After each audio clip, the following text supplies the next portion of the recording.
Today on Ag News Daily. Those pins on the Brandt machine will outlast the life of the disc. And that's the big concern with all the growers is pin wear, stuff like that. You will not see that on the Brandt. Levita is a bacteria that establishes itself inside the plant cells. It's systemic, so it will grow as that plant grows. It will actually form a structure inside the cells. And what that does is it kind of gives you an alternative form of nitrogen that is not susceptible to leaching. Welcome back to the weekly edition of the Ag News Daily Show. That kind of is starting to sound more natural, Delaney. You've practiced it. Oh, yeah, like 6 or 8 weeks of this. Of course I've practiced that. I feel like we've got a lot of time to search for some good news because of how wet it's been. Oh, my goodness. I don't think a lot of growers have gotten in the field. We'll touch on here in a little bit. But... Yeah, we don't have a lot of good news because rain continues through next week for most of the Midwest. But there could be a break after this recent siege of severe weather and outbreaks in the nation's heartland. The east will trend cooler with some stubborn showers in the earlier part of next week as well, but the northwest will see its warmest weather of the spring. But let's head to Brazil for some weather updates because they've had heavy rains which have caused widespread flooding in southern Brazilian state of Rio Grande do Sul. Did I say that correctly? Yes, you did. They are the second largest soybean producing state, and they have left hundreds of towns underwater, causing crop losses. The accumulated rainfall last week was over 31 inches, which is more rain expected this week. At least 85 people have died, and the floods have about 150,000 of people displaced from their homes. Further heavy rains forecasted this week is expected to further exacerbate this situation within the region, and I'm sure that's having an effect on markets. It certainly is, which we'll touch on here in a little bit, but just looking at some of those videos you've seen on TikTok and elsewhere, there's a lot of flooding, a lot of disaster that's going on there. But here in the heartland, of course, Tanner, with all this wet weather we've been having, it certainly has been slowing down planters. A few farmers I've talked to across the Midwest this week have reported anywhere from 2 to 5 inches of rain in the last week or so. As of May 5th, just 36% of the nation's corn crop has been planted, up from 27% last week, while just 25% of the U.S. soybean crop has been planted, up 18% from the week prior. The common factor I'm starting to hear from farmers noting weather issues is if this doesn't seem to be just in pockets where we've seen this in years prior, Tanner. It's really widespread compared to where we've seen maybe years prior.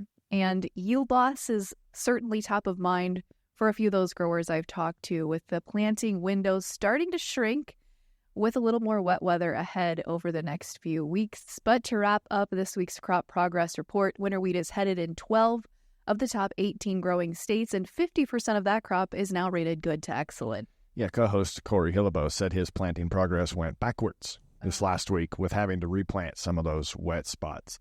We did get updates from the House Committee for Agriculture. Chairman Glenn Thompson released the following statement after sharing bipartisan policies and priorities to be included in the 2024 Farm Bill. So good to get some news there.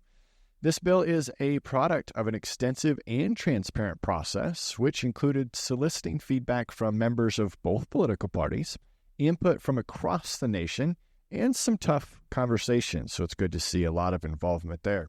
Each title of this farm bill reflects a commitment to the American farmer and a viable pathway to funding those commitments. It is equally responsive to the politics of the 118th Congress. The American Farm Bureau Federation is encouraged to see that the proposals are in place. They acknowledge that programs for farmers and ranchers across the country to use and require additional investment to help in the face of falling commodity prices and, of course, increased inflation. The Committee on Agriculture will mark this bill up on May 23rd, and the hope is for a unanimous support for the endeavor to bring the stability to producers and protect the nation's food security and revitalize rural America. So a lot of positive things coming out of, hopefully, progress forward on the Farm Bill. And it seems like Chairwoman Debbie Stabenow has had very similar sentiment, so hopefully it is smooth sailing for that Farm Bill. But this week, the World Food Prize announced 2 scientists as the 2024 World Food Prize Laureate winners. Dr. Jeffrey Houghton and Dr. Carrie Fowler were both instrumental scientists to create the world's backup vault of crop seeds to protect global food security. Today, that global seed vault holds more than 1.25 billion seed samples and more than 6,000 plant species. The pair will officially be honored at the 2024 World Food Prize this coming October in Des Moines, Iowa, Tanner. But what a fun story. And that photo of the seed bank, it's somewhere very cold, like in Siberia or... I feel like I've watched the documentary, and it is a fascinating story. I can't believe they didn't get awarded that sooner. But there is a need for more information and research, and that was the catalyst for the work that Bayer crop science researchers have been implementing in their company field test plots this season. They are officially inoculating some of the company's existing hybrids with more than 100 pre-commercial hybrids having tar spot to evaluate the toleration of the disease. They want to understand tar spot better so they can deliver the best corn products to their farmers and help them manage the disease more efficiently in their fields. Research is underway in 3 states on 1-acre plots in 7 locations across Illinois, Iowa, and Wisconsin. The decision to artificially inoculate the corn in the field with tar spot has been made because Mother Nature hasn't cooperated with Bayer scientists in their previous efforts. In-field performance results are needed, and these in-field inoculations are important because Bayer's researchers have previously replicated tar spot only in a greenhouse, and that doesn't always correlate to how it can be observed in field conditions. The in-field results will be key to the battle going forward for farmers against tar spot. And I can only imagine what it took to get approval to do that, Delaney. That's risky business. That's what I was just thinking. I'd be a little nervous if I were farmers in the area where those tests were being conducted. But Bayer also announced this week they have submitted a proposed label for their dicamba herbicide XtendiMax after the label was vacated earlier this year by the EPA. Bayer has now come back to the table with a label that has a few proposed changes, including a maximum of 2 applications with a June 12th application cutoff and no over-the-top application allowed for soybeans. So really seems they are pushing forward on trying to get this XtendiMax label in the works, Tanner. But taking a look at the latest H5N1 headlines this week, Colorado was the latest state to report confirmed infected dairy cattle. Following that, the state officials have not yet announced plans to modify livestock fairs or shows this summer in Colorado, but it doesn't sound like that's off the table, and that's something state officials are watching very closely to decide how to respond. There are now 9 states with confirmed cases, but those numbers are expected to continue going up. Meanwhile, in Michigan this week, their state of the emergency order went into effect, requiring Michigan farmers to abide by a variety of different rules, including negative tests, halting travel on positive tests for 30 days, and having a designated biosecurity officer on the farm. Michigan's Department of Agriculture stated this week that while it has not yet impacted the general Michigan population, this could take a real toll on the state's economy as well as its operations for supplying eggs and meat, as this is a big contributor to Michigan's state economy. That's right, and I feel like all they have left to do to make this appear like COVID is put masks on those cows. Oh, I don't even want to go down that path, Tanner. Hey, another week has Machinery Pete highlighting the sale of a decade-old plus 4-wheel drive tractor that sold on an auction. The wave-making sale comes to us from online auctioneer Big Iron Auctions. During its weekly online auction last week, a 2012 Versatile 435 4-wheel drive tractor with just 3,400 hours brought a massive $147,750 winning bid. Machinery Pete says the sale confirms the trend that he's been seeing for 10-plus-year-old 4-wheel drives in whatever condition and whatever the hours are continuing to pull premium prices on the auction circuit. But Delaney, why is that? He says, despite their advanced age, they continue to get the job done on the farm without a lot of unnecessary bells and whistles. He doesn't expect this trend to change anytime soon. But speaking of things that might be different today versus in the past, Machinery Pete also shared the advice for some young generation farmers, first maybe or next generation, that are taking over their operation. His theory is the theory of opposites. He explains it's basically when everyone is running in one direction, you need to train yourself both mentally and then in the long term, getting yourself financially into a position so you can go the other direction. Be aggressive when everybody is pulling back, and maybe pull back when everybody else is being aggressive. So quite interesting advice from Machinery Pete this week. But we've got some good advice coming to you from Tim Strom with Brandt in our Speed Disc interview. So here we go. All right, now it's time to find out what's working in the world of tillage. My pleasure to have Tim Strom here with Brant to talk high-speed discs. This is certainly one of those things, Tim, that has been taking the ag industry by storm, high-speed tillage. Yeah, high-speed discs, started, back in, probably about 7 years ago. First company on the market was another Canadian manufacturing Degelman. Then a company in the States got involved, and I started seeing some overseas shipments. Brant is one of the last ones to come in the market, which has been good. They've seen what needs to be corrected and beefed up over the course of time. So I was with another company on the high-speed disc, and I'm sure enjoying the Brant one. It's sure a well-built machine. So how long have you been with Brant? Actually, yesterday it'd be 2 years. Hey, well, congratulations. Yeah. Happy anniversary. Yeah. But you mentioned that you had a tillage background as well. So how long have you been working on agricultural tillage technology and tools?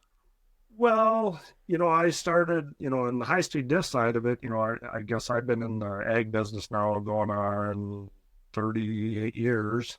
So my first 15 years was in the sugar beet industry. And so then, but no, the high-speed disc, the other company I worked for, we were just in the develop stage, and I did all the testing. This is what works, this is what doesn't work. So I'm pretty sure that's why Brant wanted me to come on board with them. And sure. It was a good fit. That's great. And these high-speed discs can be used spring or fall, correct? It really doesn't matter? Yes, it does. They can be used both spring, fall. These units make a very nice seed bed, nice, smooth, level seed bed. There's been some testing done at the University of Iowa State University on the finishing product from a high-speed disc versus a field cultivator. You get a lot smoother seed hard pan underneath with a high-speed disc than you do a field cultivator. So, with today's new and improved planters with all the down pressures, it sure makes a lot of difference. You're just getting that nice level seed bed underneath. Yeah, I actually was talking with Dave Whitaker, co-host of ours, and this is his first ever crop getting planted this year. And he was even toying around with his soil finisher, and I explained to him how important it is to have that consistency, not just on the surface, but throughout the entire pass, making sure that planter has optimal conditions to run it. Yeah, that is correct. I mean, the worst thing when you're out trying to plant, you're going to plant your corn at 1.5 inches, 1 3/4. You want to maintain that seed depth for even germination throughout the field. And I've had some guys that have bought the Brant high-speed disc, and they'll run their high-speed disc. They're not convinced yet that this is, they want to keep their field cultivator too. So they're, some of these guys got a lot of acres. They need to cover some ground. So he ran the field cultivator and the high-speed disc across the road from each other. And we were actually 2 days early germination coming out of the high-speed disc. Wow. And 2 days means a lot. It does. It certainly does, especially when our windows, it seems like, for quality weather are getting smaller and smaller to make these passes happen. But that's one of the touts that Brant puts out here, is that it's one of the most efficient residue management and seed bed preparation passes. Yeah, it is. And, a lot of, you go back to, back in, 10, 15 years ago here, guys go out and harvest their corn, let the neighbor come in and bale it for corn stock, for cattle bedding and stuff. And, I keep trying to explain to them that that's some pretty profitable or pretty expensive material you're letting the neighbor have if you can put that back in your soil, just the nutrients that's in there. Yeah, you're right there. So as we talk about the disc itself, on standard, what kind of horsepower do we need to pull one of these? Well, you're going to need, that I always tell everybody 15 horse a foot, and that's going to vary in different areas you're at. If you're here in where I'm at, I'm sitting in West Fargo, North Dakota, in the Red River Valley, where it's as flat could be. I can get by with that 15 horse a foot. You get out into, parts of southern Minnesota, Iowa, let's say the Palouse country in Idaho, and I mean, you got hills, so now you're talking 20. So it's going to vary, but I've always had the standard of that 15 horse a foot running that 4 or 5 inches deep at that 10 miles an hour. I was going to ask you, how fast is optimal to pull it? Well, 10 miles an hour is kind of the low point, because if I don't get that speed, I'll end up with disc ridging underneath. So if I get up to that 10 plus, then I'm going to shear that hard pan under and make that smoother. So 10 to 14, I've had them up to 17. Sure. That, for the fun of it, but I was going to say, that would be an interesting ride in the cab of a tractor running 17 mile an hour. It was in some nice flat bean stubble, so it went pretty good. That would certainly be a story. So what kind of sizes are we looking at? How small do you go? Well, we built 7 sizes. So we have a 16 to 21 footer, which is a 2-section unit. So we call them our bifolds. Okay. Then I go up into the 3-section unit, which I have a 26, a 31, a 38, a 41, and a 45. Holy smokes. 45? Yeah, 45, there again, that's, Western Canada, nice flat ground up there. I mean, you're going to need, and I guess you get out in those areas and they're not tilling that 4 or 5 inches deep. They're just trying to, prevent the little kochia from growing. And yep. So it's, a couple inches if that. And, 45 takes a lot of horsepower. Yeah. The first year when we built the 45, not Brandt, but other companies, I'm going, there's nobody got enough horsepower to pull this thing. Well, hey, down at Commodity Classic, John Deere unveiled a tractor that might be able to pull it the way it's designed to be pulled. That'd be kind of a fun marriage to see, get a trial going. So as Dave, is looking at what tillage practices, what practices in general that he wants to put here in his first crop, it's going to be quite interesting. I do know that he doesn't have a tractor big enough to pull your smallest version. So okay. If we get one for him to play with, I might have to lend him a tractor to run over. But so hobby farmer. That's correct. He's an auctioneer. Yep. Just gets to play in the dirt for fun as far as that goes. But nothing wrong with that. That's what I do. Yeah. I play in dirt for fun, and hopefully I sell some. So what sets the disc apart from the competitors? What are things that Brandt's improved over those of the other? Well, it's just the design, the weight of it. We're the heaviest one in the industry. We're right around that 1,000 pounds a foot. We do have wing down pressure, which the wing down pressure is going to avoid what we call the washboard effect. So I'm taking a little bit more weight and distributing out to the wings, so I'm not having so much weight on the center. So I'm getting that pressure out on the wings just to, that washboard effect better. So, yeah. So go ahead. Our pins, we use an induction chrome hardened pin with fiber bushing and wiper seals on each end.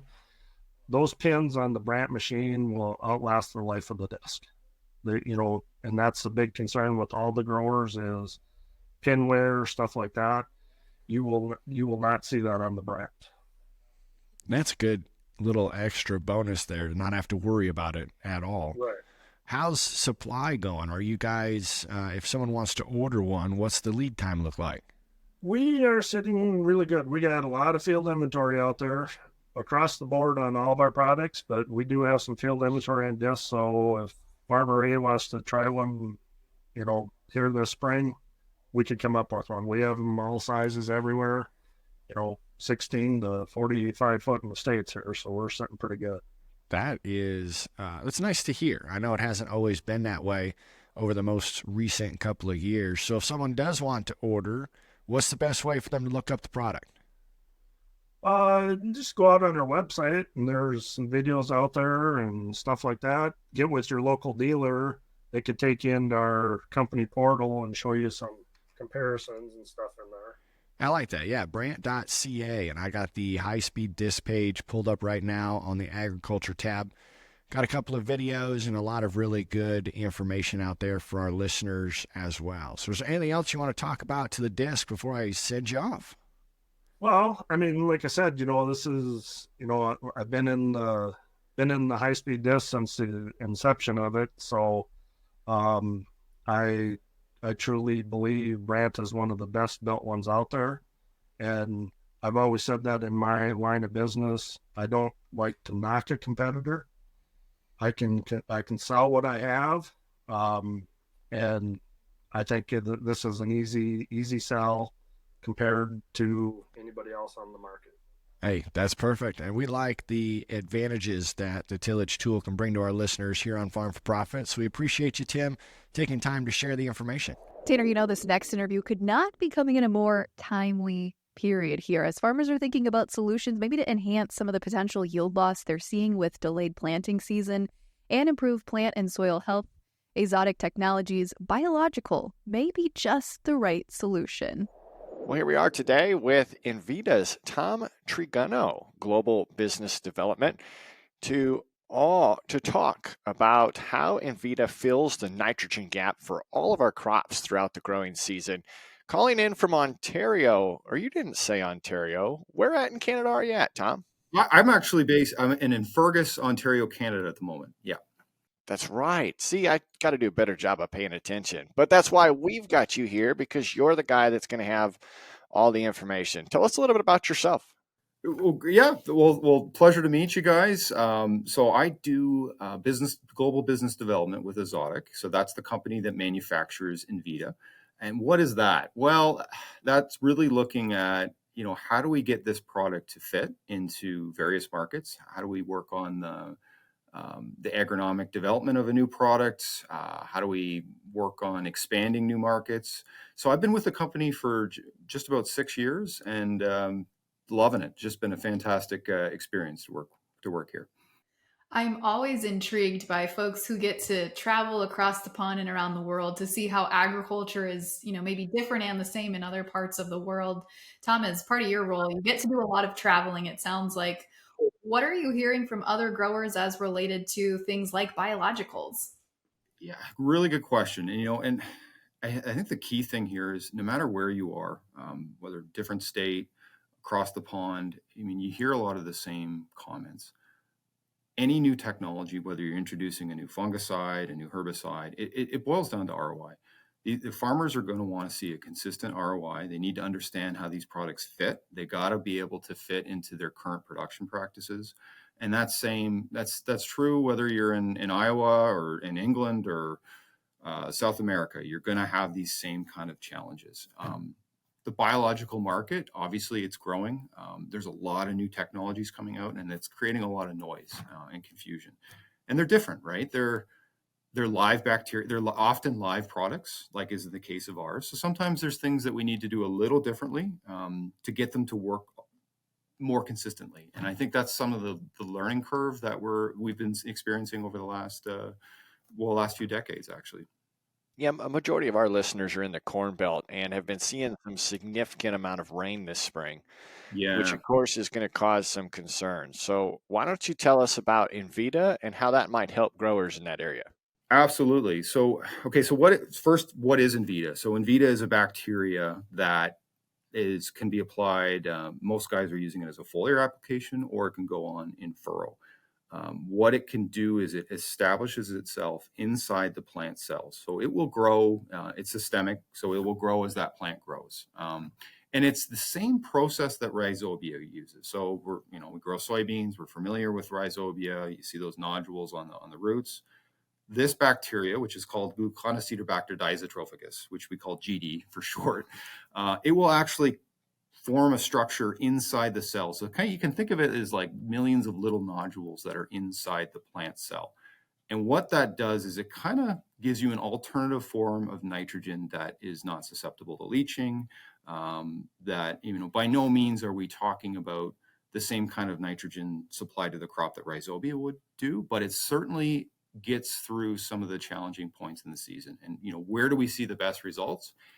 Actually, it's typically in years where nitrogen is limited, which makes sense. So either a really wet year where you've got a lot of loss, it just adds quite a bit of insurance. So you're getting just a constant supply that can get you, some nitrogen later in the season. That's when we start to see the effect. If you look on our website, if you look for pictures, things that is really clear is, the lower leaf burn where we've used Envita, where we haven't, the same fertility levels, you start to see the nitrogen, loss in the lower leaves, the symptoms of that. And we also see it quite a bit in the cobs when you look at tip back. So yeah, I suspect we're going to get a pretty good response this year with that kind of weather. So yeah, no, it's certainly another tool to look at. Well, I'm glad that you mentioned it's great to use in wet years, because this year is certainly shaping up to be maybe similar to 2019 for some growers. I don't know. Hopefully not have as widespread flooding as we did that year. But you mentioned foliar application is the ideal time for this to go in the ground. Is this a liquid product, a dry product? Is it an in-furrow application? For sure, yeah. So it's a liquid product. It's basically going on with your post-emergent herbicide, either in a early pre or a late post. So you can go, quite frankly, I mean, we've even done work up into tasseling if folks are using it with a fungicide. But so it's I guess the take home is very flexible. It will colonize that whole crop. The main benefit, of course, is seen later in the year when your nitrogen that you've applied is starting to run out. So that's when you start to notice the effect more so than early on. But you got a lot of different times to put it on. If it really, we talk about it fits your farm. So really, however system you want to use it, it has multiple ways of getting in. So just in an application standpoint, you just want to make sure it is a live bacteria. So we just recommend put it in the tank last, mix it up, and off you go. And, with that, with any, I mentioned earlier about, there's a lot of new products. A lot of folks are, don't always know how these products work. With our product, we have this offer where, folks want to try this out. We'll do a performance guarantee on it. So if you want to split a field, you add this, you spray out your untreated section, add this to the tank last, mix it up, spray it out. And if you don't see the response, then we'll cover you with new product again for the following year. And again, the intent there is to try this stuff over a few years just to see how it's working on your farm. Well, that's going to be music to a lot of producers' ears. Just like you said, they don't have time for products that don't fit their current practices. No, it's just never going to work. Yeah. A little bit of a guarantee never hurts, especially if you don't have to make extra passes. But tell us a little bit more about Exotic Technologies and how this company is continuing to push the envelope for the future of agriculture. Okay, no problem. Yeah, so a bit of history on the bacteria itself and then our company. So the bacteria, actually, they discovered it in actually the late 80s, believe it or not, on sugarcane. So it's been, that's where they originally isolated this bacteria. It took quite a lot of time developing, well, how does it work? How can we select a strain that can colonize other species other than sugarcane? So that took quite a while. And then how do we get into a formulation that's stable, that you can put it on with your standard crop protection products? I mean, so that was a lot of development. The company itself was founded in 2012, and we were commercial in 2000. Our first trials were like broad farmer trials were in 2018. And we've been kind of growing since then. So, our focus has really been about how do we get this to work better? How do we increase our data set on different markets so we can understand what the return on investment is for different growers? What kind of application systems can we use? So it's it's been a lot of growth. And of course, a lot of the questions we get now is, well, how much nitrogen can I cut back? And that is a very tough one, right? We can't just, we generally look at it as a percentage. So if we have never looked at it as from a pounds per acre perspective. We've more or less looked at it as our trials were based on what is 100% fertility. So what's your state recommendation? And then let's cut that back to figure out what the point of equivalency is. Take home is the vast majority of guys are adding this on top of their program and using tools like Envita as an insurance to loss, like we're seeing this year. The relative cost of this product, the fact that you're not doing a separate pass, folks like nitrogen. They like their fertilizer. I mean, it's not something they're going to want to comfortably cut back until they really understand how they work, and that's going to take time. It's going to take multiple years before we growers have the understanding or the experience and trust that these things that they can confidently cut down a lot of nitrogen before they do that. So that's kind of what we've been working on these days, and lots to do. I mean, there's still more questions than answers at this point. They'll be brutally honest, and that's kind of where the performance guarantee comes in. It will not work every time. We know that.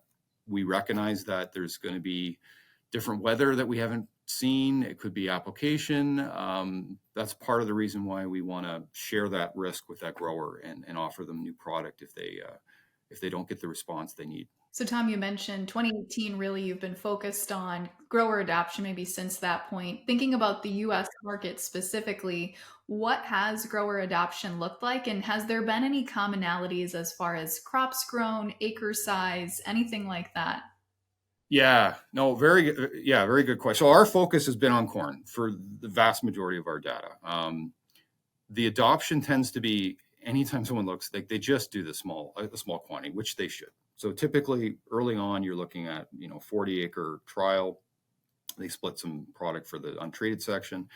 The good news is the amount of folks that have the performance guarantee claim versus their sales is relatively low. And the growth that you see in terms of the adoption tends to spike quite quickly. So we do see quite rapid growth and uptake at the grower level. But it's for us, it's more about just getting into new regions, right? So we've had a lot of success in say South Dakota, North Dakota, Minnesota, Wisconsin, but we're relatively new. We have in Ohio and Indiana, so there's a lot of growth yet to come from these products. I mean, from our perspective, the biggest market really is the untreated acre. Is the folks that really haven't had a look at any of these products yet, and making sure that everyone kind of understands how they work and where they may be a fit in their farm.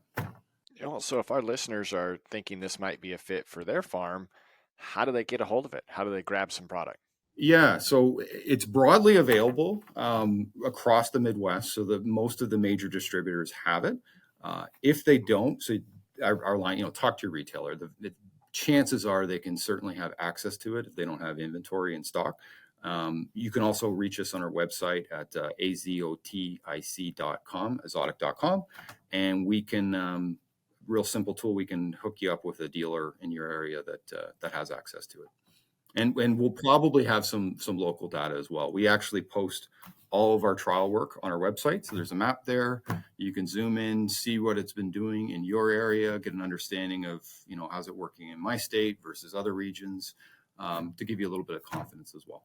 That's good, Tom. Well, that's all the time we have for today. Just a reminder, we had Tom Trigano, the Global Business Development Individual, here telling us about Envita. And a reminder to you listeners that this episode's brought to you by Envita, your solution for season-long nitrogen fixation when and where your crops need it. And that's exactly what you just got done telling us, Tom. Well, thank you so much, guys. I appreciate it. Well, it's always nice to get some of these interviews put together and learn right alongside you as a listener. So thanks for tuning in.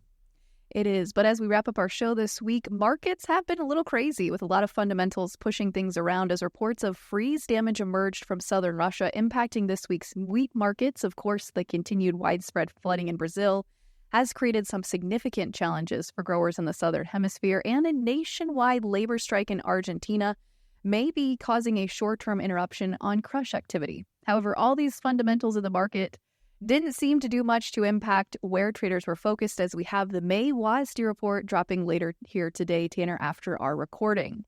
This May WASDE report is released on a very timely application here, as this is the first time we're going to see balance sheets for the new marketing year, the crop year that's about to be harvested later this year.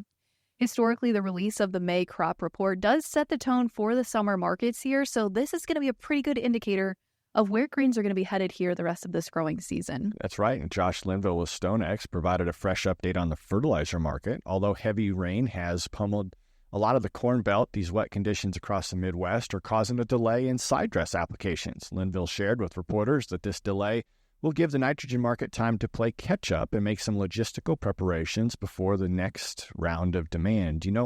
What I think I missed, Delaney, and we should probably bring back every once in a while, is some more market commentary. Maybe one of these interviews on a Friday, we should bring in some of our old market analysts, have a catch-up conversation. I think that might be a great idea, Tanner, but we certainly appreciate getting feedback from our listeners if they have other fresh ideas for us to implement on the Ag News Daily Weekly Show. That's right. And don't forget, Sunday is Mother's Day. So if you have forgotten, like maybe some of the rest of us, here's your friendly reminder to go out and grab something or send a nice warm message to her. But I'd say for today, Delaney, it's time to let the listeners go. Let's let them go.